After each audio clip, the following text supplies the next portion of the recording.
In this episode of Toysbackzen, today I'm going to be taking these Daggit Muffits and I'm going to be replacing their tails. These were made by Mattel in 1978 and you very rarely find them with their tails intact.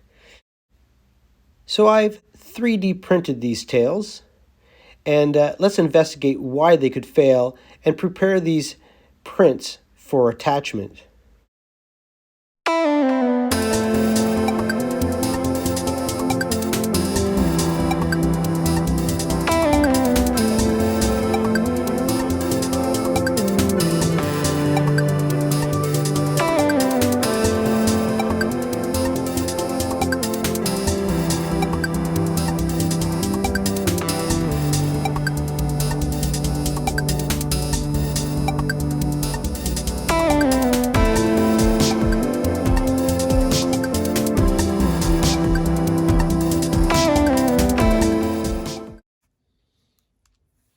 3D resin prints require supports for proper printing. They just break off really easy like this.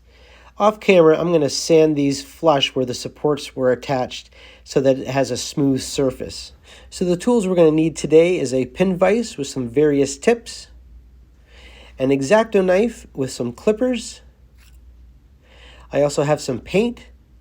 We have orange, brown, and white. We're also going to need a half-decent paintbrush. And I'm also going to be using some CA glue. The type I'm going to be using today is Gorilla Glue. And we can't forget the Lego antenna that I'm going to use. It's the thin style. So let me get my pin vise ready with the proper bit that we need for drilling the hole. And before we drill the hole, I'm just going to use a tack. And we're going to use this tack to make a little pilot hole on the end of the tail where I want to drill the hole for the antenna piece. This resin is difficult to drill into. Sometimes it will chip. It's best to go forward, and when you can't go forward anymore, to drill in a backwards motion. That will make a nice hole about 3 millimeters. Now you can see that on the back of these Daggits here, the tail was a piece of flexible rubber that went into the body. They usually break off at that point, so I'm just going to cut them flush with my X-Acto knife so that we can drill a little hole.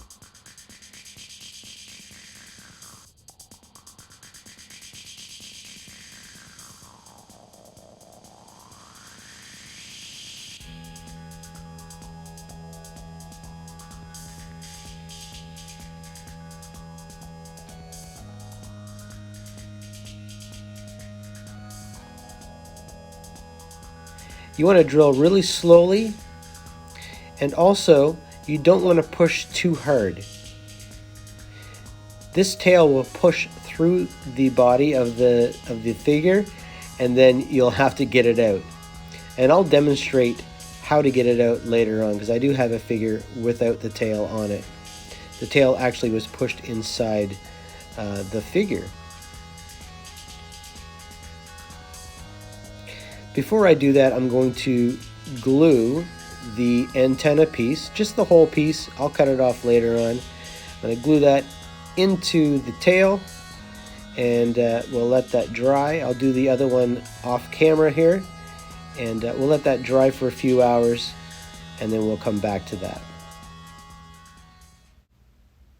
Here's an example of the tail that was pushed through the body, and all you need to do to take this out is to pull the leg off. It just pulls out like that. If you want to heat the leg up so you don't break the plastic or rip it, you can do that. And then you just need to try to get the bit that went into the body. You need to get some pliers and grab a hold of it if you can. This is a very tedious and annoying job, but it can be done with a little bit of patience. And you just, once you get your needle nose pliers on that, you just pull it out, and then there's the piece if you want to reuse it. Put the leg back on. It's just as simple as it was to take it off.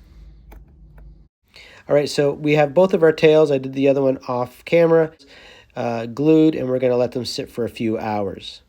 Next, we're going to apply some paint. So I used the orange and the brown and a little bit of white. This plastic had a lot of orange in the tint, so I used quite a bit of orange, a little bit of brown, and a little bit of white. So I'll paint both of these tails and let them sit for a few hours.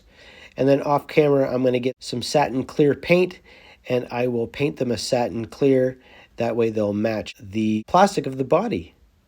So I believe that these tails were destined to break from the very beginning. If you take a look at this figure that was carded, it's a little lighter than the ones that I have because they also made these in like a tan color.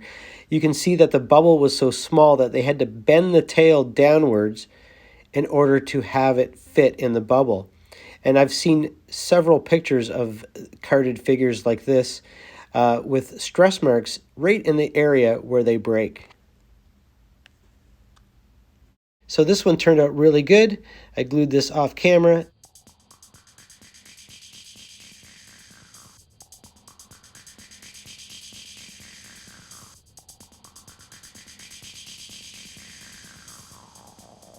Push it and twist it in very gently. You only want it to go in about 2 or 3 millimeters. You do not want to push that tail into the body because you can see how tedious that was to get that out. So we're going to let that glue dry for a couple hours and we'll see how it looks. These look great. I think they look fantastic. I'm really glad that I 3D printed these tails, and I'm really happy that I did this restoration. So thanks for watching this episode of Toysbackzen. Please like, subscribe, and let me know what you think of this restoration. Please check out my extensive library of restoration videos, haul videos, unboxing videos, and reviews. Thanks for watching.